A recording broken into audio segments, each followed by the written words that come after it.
From Belfast town I came, that city I will never see again. For in the town of Belfast I spent many happy days. I love that town in oh so many ways. For it's there I spent my childhood and found for me a wife. I then set out to make for her a life. But all my young ambitions met with bitterness and hate. I soon found myself inside a prison gate. And you dare to call me a terrorist while you look down your gun. When I think of all the deeds that you had done. You had plundered many nations, divided many lands. You had terrorized their peoples. You ruled with an iron hand, and you brought this reign of terror to my land. Through those many months' internment in the Maidstone and the Maze, I thought about my land throughout those days. Why my country was divided, why I was now in jail, imprisoned without crime or without trial. And though I love my country, I am not a bitter man. I've seen cruelty and injustice at first hand. So then one fateful morning I shook bold freedom's hand. For right or wrong I'd try to free my land. And you dare to call me a terrorist while you look down your gun. When I think of all the deeds that you had done. You had plundered many nations, divided many lands. You had terrorized their peoples. You ruled with an iron hand, and you brought this reign of terror to my land.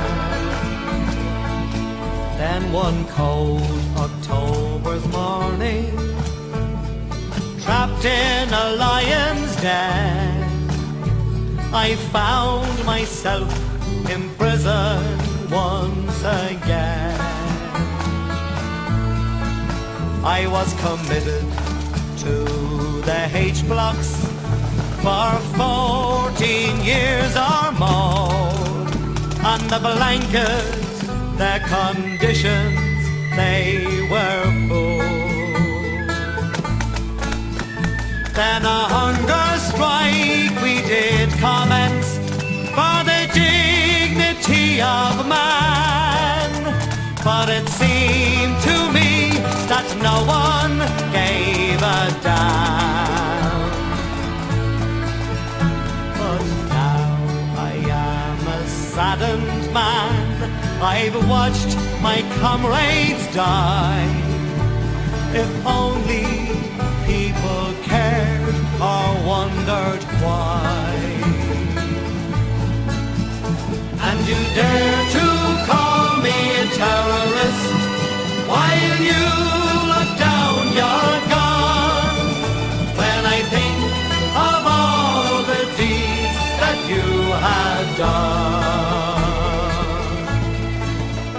you have plundered many nations, divided many lands. You had terrorized their peoples. You ruled with an iron hand, and you brought this reign of terror to my land. May God shine on you, Bobby Sands, for the courage you have shown. May your glory and your fame be widely known.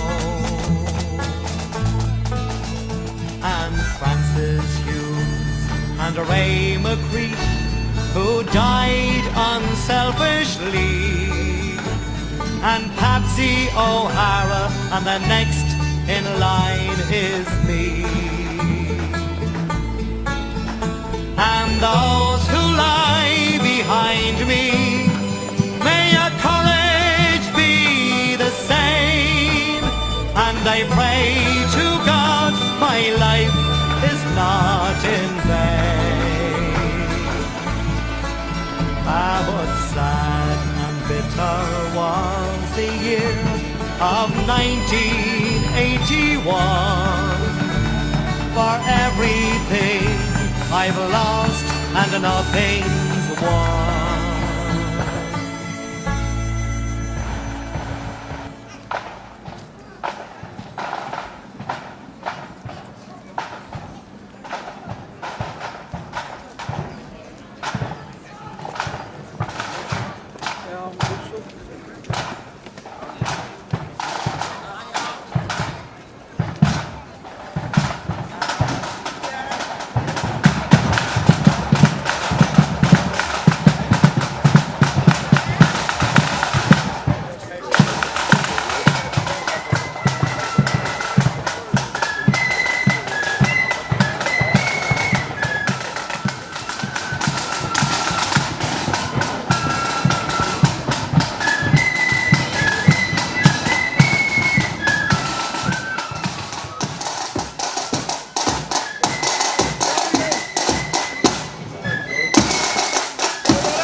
Friends, you are all very welcome to the beautiful surroundings of the Roddy McCorley Clubrooms.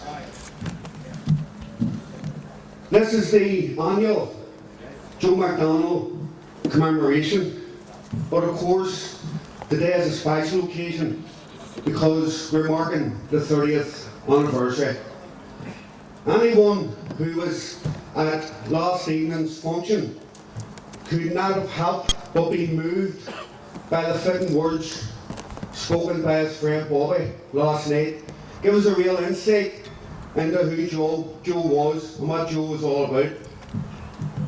The local commemoration committee have worked tirelessly and hard over the years to continue to improve and work on this event, and I think it's a fitting tribute to the hard work that they do in the background. So well done, the 81 committee.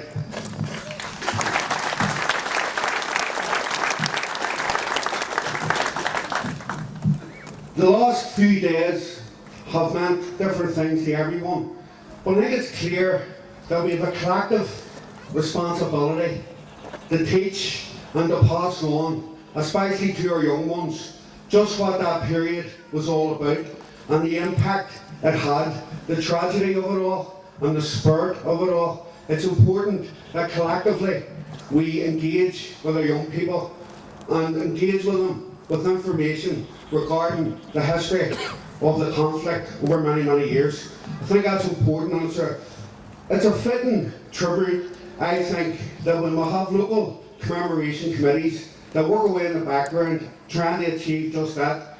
And the local commemoration committees, of course, are open to everyone to come in and play a part. So don't think that, the 81 committee is some committee up there that can't access. It's a committee that's open to everyone, and we should encourage people to get involved and get behind the work of the local commemoration committee. I'm going to formally, if you like, start today's proceedings, and I'm going to ask for lament to be played, directly after which we're going to hold a minute's silence. Thank you.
Can I ask that the following wreaths be brought forward?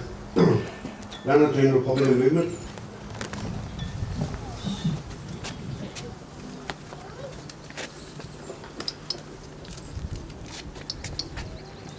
Lenadoon Sinn Fein.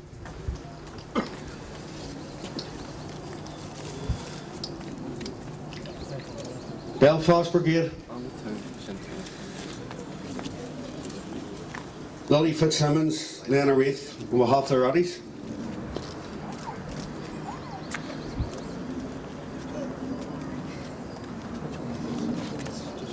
Ask the family and friends and any other wreaths to bring them forward. Thank you.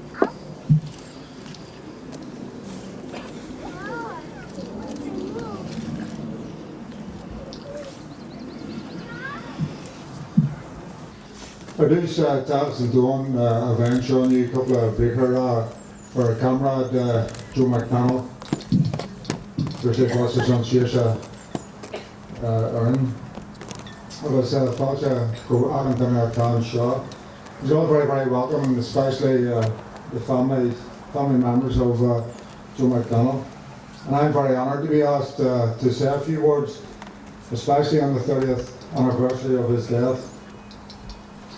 When you're going to speak, sometimes you read up, some things you forget and you want to be reminded about. And one of the things I realised when I was reading some of the words of his friends and comrades and did his family was you really wanted to have known, and I didn't know Joe, but you really wanted to have known the guy because he was such a character, very well known, very popular in the area, the greater Andersonstown area. And he was a mixture of a deep thinker, sometimes very quiet, and I found this a wee bit contradictory depending on who was writing about it, but it was clear he had different facades to him, because he was also, he liked company, he enjoyed the crack, he had a great sense of humour, and he made friends very, very easily, whether that was in jail or outside jail. And of course, before he went into jail, he was no stranger to either grief or indeed to being tortured, to being oppressed. His family were tortured in Horn Drive. They were forced to move out. They lost their home. The home was wrecked. He was interned twice. Once on the very infamous Maidstone. Every time he was in jail, he came out and reported back, of course. And what comrades of his say about him in terms of operating was that he was very efficient, a very efficient volunteer, that he was very security conscious, that he didn't actually hang about in groups of other Republicans if he was going out for a drink or doing social stuff, that he was more inclined not to, because he tried to be security conscious. In fact, he was that security conscious that a rumour started going around when he got out the second time that he hadn't reported back, and people were wondering why. But he was also a young man. He was 30 years of age. He would have been 60 now, and he had a wife and 2 children, Joseph, Bernadette and Ferretti. He was not far off in old age. He was born in 1951, and he adored his family. He did the usual things, even though he was in the middle of a struggle. You know, he taught the kids how to swim. He was out playing on the green with Joseph football with Joseph and that. And he knew grief at an early age when his sister, at the age of 3, I think he was only 10, his sister Bernadette at the age of 3 lost her life. And I say as a lot of these, when I'm talking about comrades, some I know and some I don't, but I always say they were ordinary people, and I think it's important to remember that they were ordinary people. And the reason I say it is because they came from the community. Our volunteers didn't come from outer space. They lived in the community, they worked in the community, they suffered with the community. And they were born into an extraordinary circumstance. So while they were ordinary, they were given a very extraordinary challenge, and they rose up to that challenge and probably found within themselves power and confidence and an ability that in the normal run of life may never have been brought to the fore for them. And Joe himself, of course, led from the front, whether that was inside jail or outside. As I said earlier, he was looked upon as an efficient and dedicated volunteer.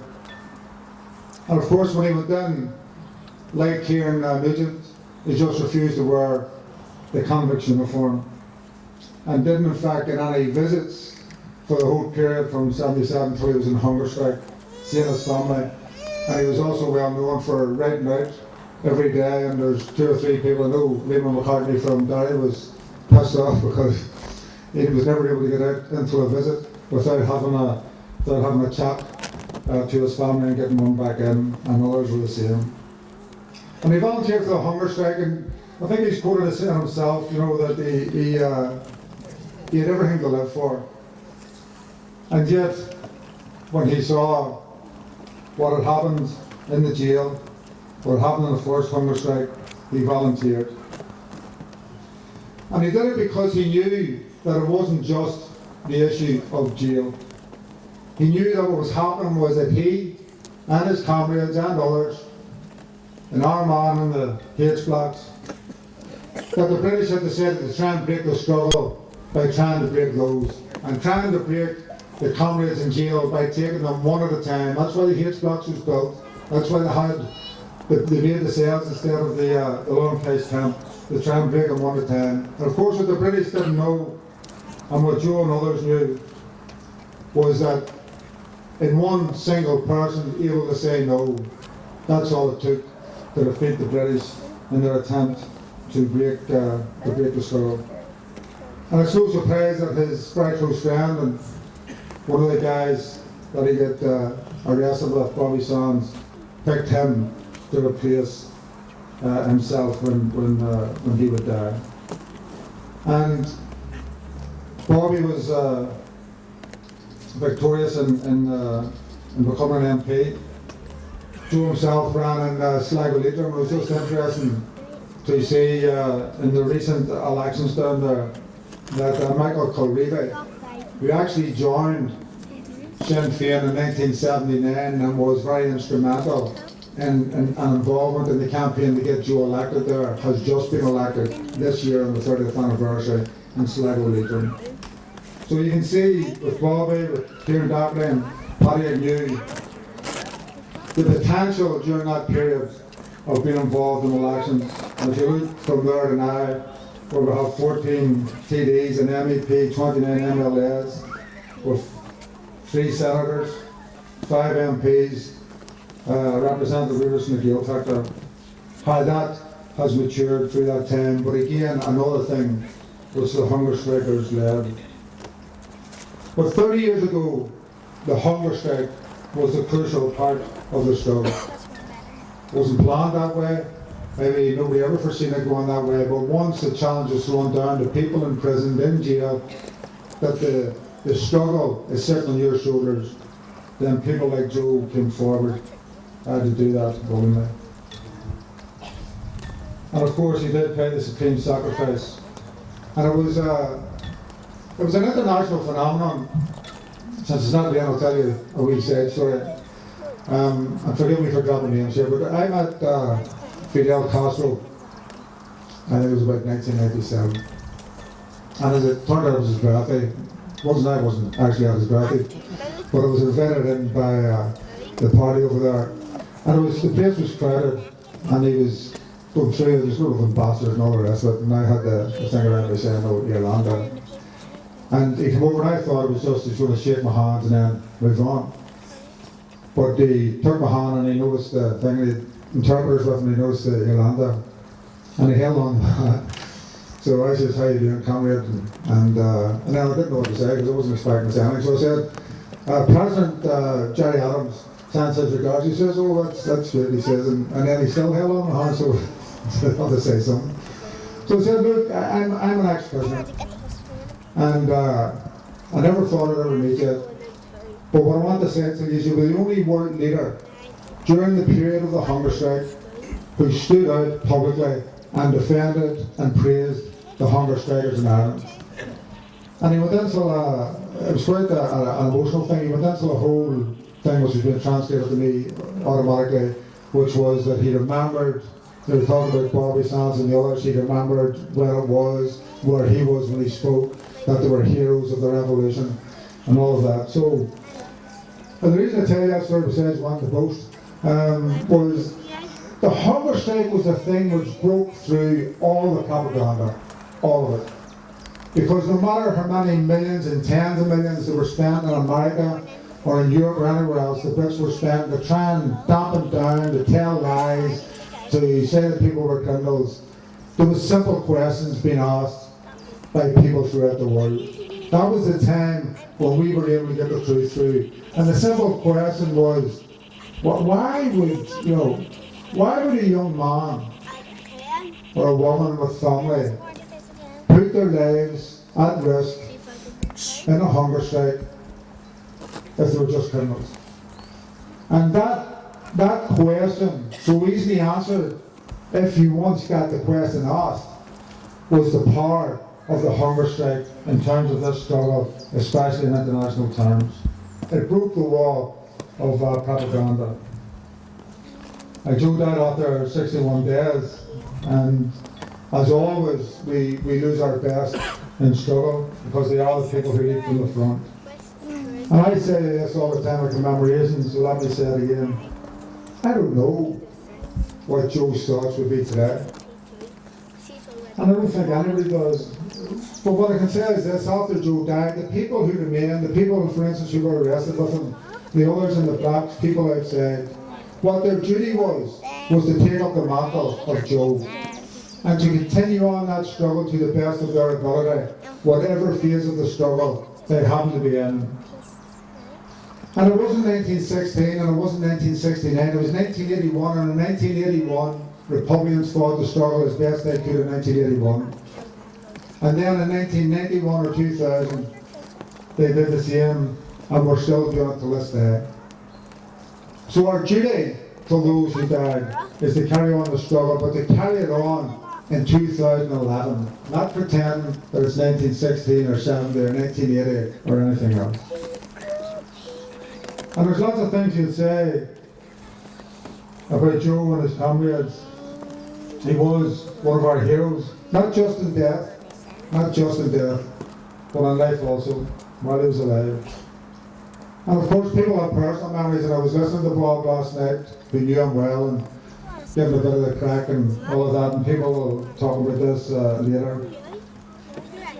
But we're here to commemorate, we're also here to celebrate his life. And I'm going to finish off with this, because when I was reading through this stuff, some stuff that was there, I sort of came across, and I think is a story, a favourite story to me, which shows both his ordinariness and extraordinariness. And it's a simple story. It was told by Joe McConnell. And Joe was talking about a particular block shift. Now, when prisoners were shifted from one block to the other, it was always a brutal experience. So they got the crap kicked out of them. You know, there were dogs were set on, they were systematically beat, they run the gauntlet, all of that.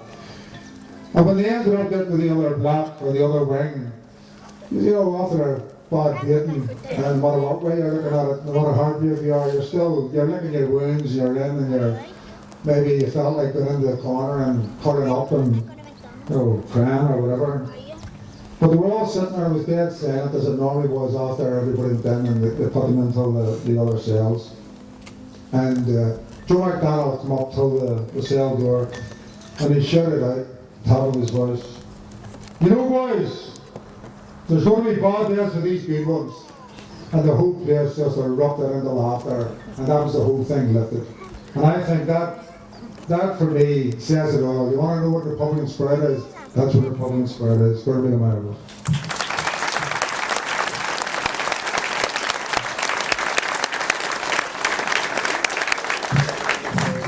Thanks very much for that, Gerry. We can't let this occasion go by without acknowledging the work and support provided by the Roddy McCorley Society. And I mean this, there's a lot, you know, every single time you ask of the Roddies, every single time, no matter what it is, you get it. They're an outstanding group of people, and I want to acknowledge that. And a round of applause, please, for Roddy McCorley.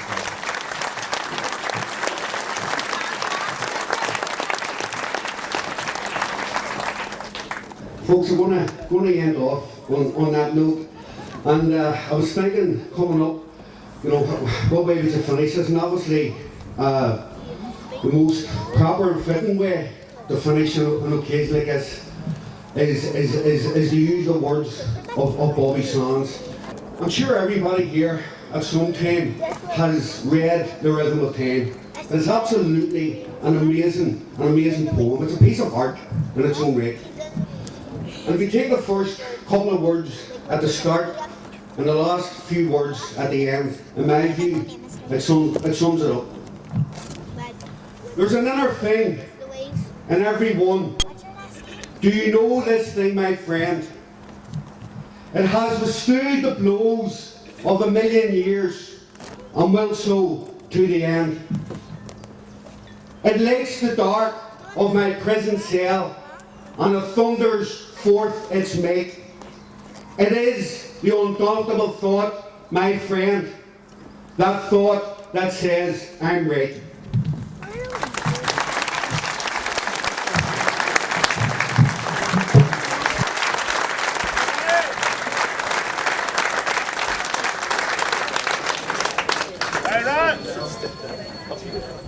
Everybody, come again.